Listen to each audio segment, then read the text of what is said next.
Hello everyone, Sheila back again. Welcome to my channel. I am nearly up to the armhole on this second sleeve on the cardigan for Daggery's granddaughter. So it will not be much longer for this one, then I have another one to knit for her before I can send them off, because they're going to the United States, these ones, so they have to all go out in the same package. But I will put that down a minute and show you what I have been doing.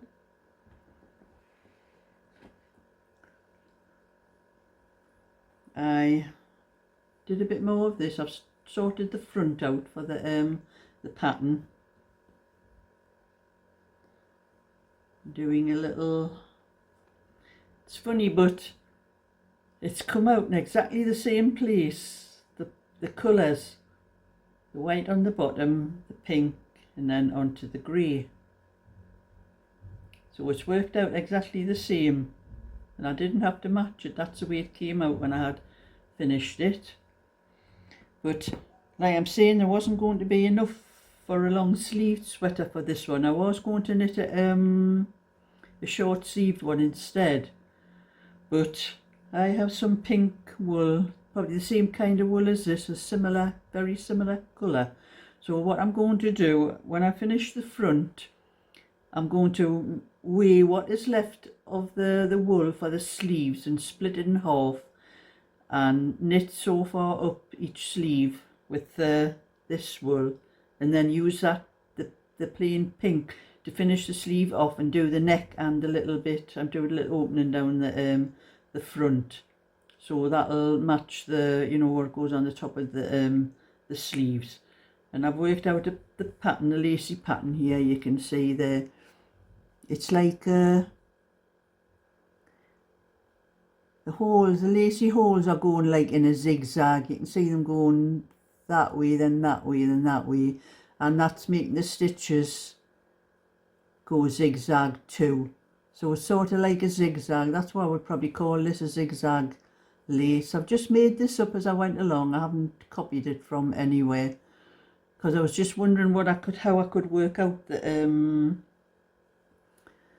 panels, because there's only 3 stitches in the panels, and I was going to do like miss 1 and do 1 there, then miss 2 and do another 1 and miss 2, and I was going to work it that way. But I used the way I'm doing the pattern on this one is a template, and each size, these panels would come in a different place, so I couldn't work it out like that.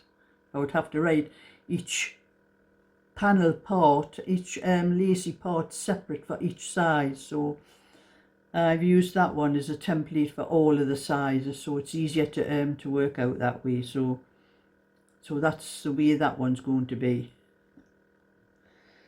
But I'll see when it's finished, because it's probably going to take most of that. There'll be some left over for the front, and then I have that left over for the sleeves, which I'm going to weigh, like I said, and split it and see how much, and use the other pink to finish off the sleeves, because you don't really want a short sleeved sweater for a child in the winter. It's more, you know, long sleeves you'd want. So anyway, that's that one worked out. And I got a bit more of the foot pattern, the foot blanket. I've got so many bits of wool things in here, they're getting all tangled up. I'll take these. That's one set of, I use these as two sets of the same size, the circular needles, so I knit them like I'm using 2 knitting needles, because I don't like working round in a circle. I'll straighten the foot part out too.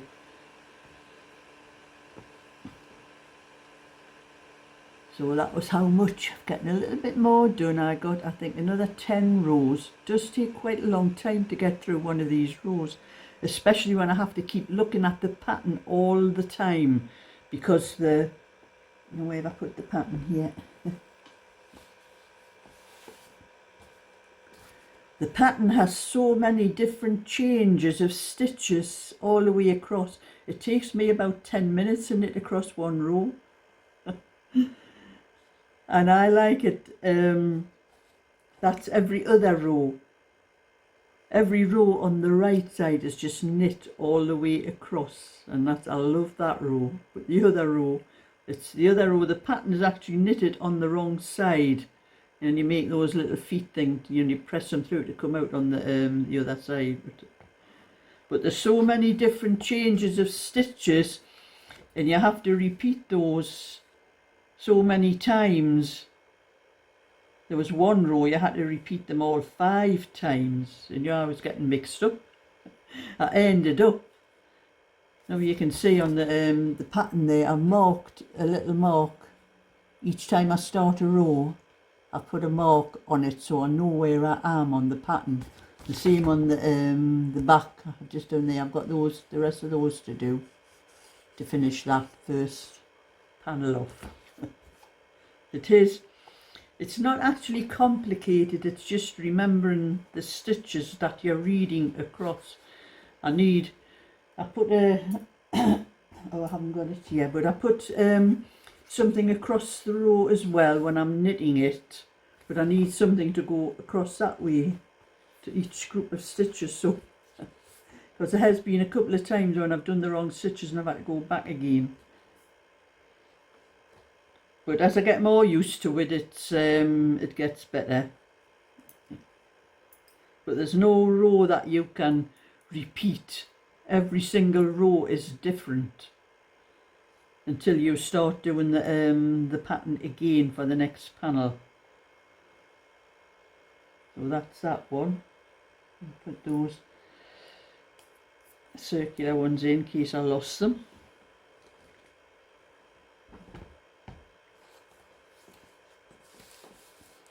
And I have finished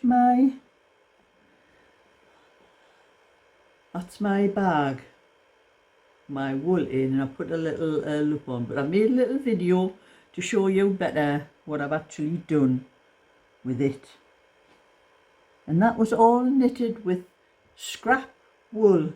Didn't use any new balls or anything, it's all scrap balls, and I fastened them all, the odd bits together with the magic knot, and then you cut off all the little, after you do the magic knot you cut the ends off and you pull it as tight and it does not come out, so there's no weaving in or sewing in the ends afterwards. But I'm going to show you the little video that I made just to let you see what it actually, how it actually works. This is my yarn bowl made from all different bits of scrap yarn that was left over, so you can see all different colours in it. I kept mostly, there's a green in it, I kept that nearly all the way up because I had a bit of a cone left from my old knitting machine. Well, it was only 4-ply, so I put 2 strands together and I've used it all the way with all the other colours, but all the wool is joined with magic nuts. As you can see, there's no, any bits of wool. I haven't had to weave any wool in anywhere. You just make the magic knot and cut all the ends off and it doesn't come apart. And I have made a little loop on there so you can loosen it, and if you want to put your wool inside like that, and then you need that if you're putting your wool through you need that little loop on.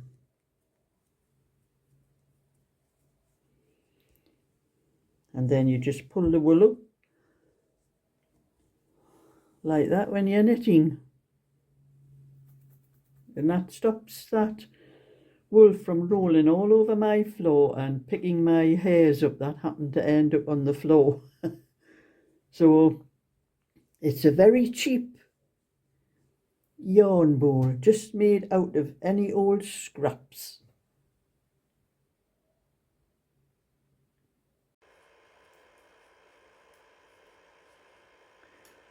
And so that is my yarn bowl. That's what they are called, the wooden ones. But that one didn't cost me a penny. All it cost me was scrap bits of yarn. And all I have left of my scrap, where's my little bag I had? That's all I have left. To do anything like that again, I'd have to start collecting scraps again. Those little bits in there, they were really small, you know, but I could have used them if I'd had to. I would have still joined them with the magic knot.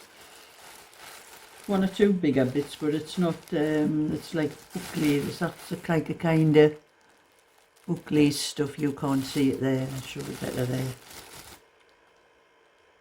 It's call that like bouclé, like stuff. That wasn't suitable for it, but it was a bigger bowl, but it wasn't suitable. But the other little bits come in for crochet. When I do crochet, sometimes I want just a little bit of colour in the centre of a flower or something like that, and that's those tiny little bits like that come in for that. I never throw anything away. It's waste not, want not. That's me. So anyway, I am getting on with my knitting here, and I have another little bit of a video to show. I have another slideshow of what people have been sending in to me, what they've been knitting. I've included a couple of my own things. Just when I do these slideshows, I'll put my own in as well, what I have been doing since the last slideshow. So there's a couple of my own things in as well. And just to let you see what everyone else is knitting. I think some of them are ladies that do the same kind as what I do, sell things. I think that's what some of them are. Actually, that's been sent in to me. So I'm going to stop this video again and show you another little video.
So that's another lot of some lovely little sweaters and cardigans and crochet blankets and I think there was a shawl amongst them, a little hat. So everybody keep on sending in your projects, whatever you finish, whatever you're doing, send them in to me. And I will do a slideshow every so often and show everyone what everybody else is knitting. The other people are interested in what other people are knitting or crocheting, whatever they're doing. It gives other people ideas, and it gives me ideas as well, because I can look through to see what designs there are and think, oh, I could try that one, you know. So anyway, that's my bit for today. So thumbs up and subscribe, and I'll catch you all another time. So bye for now.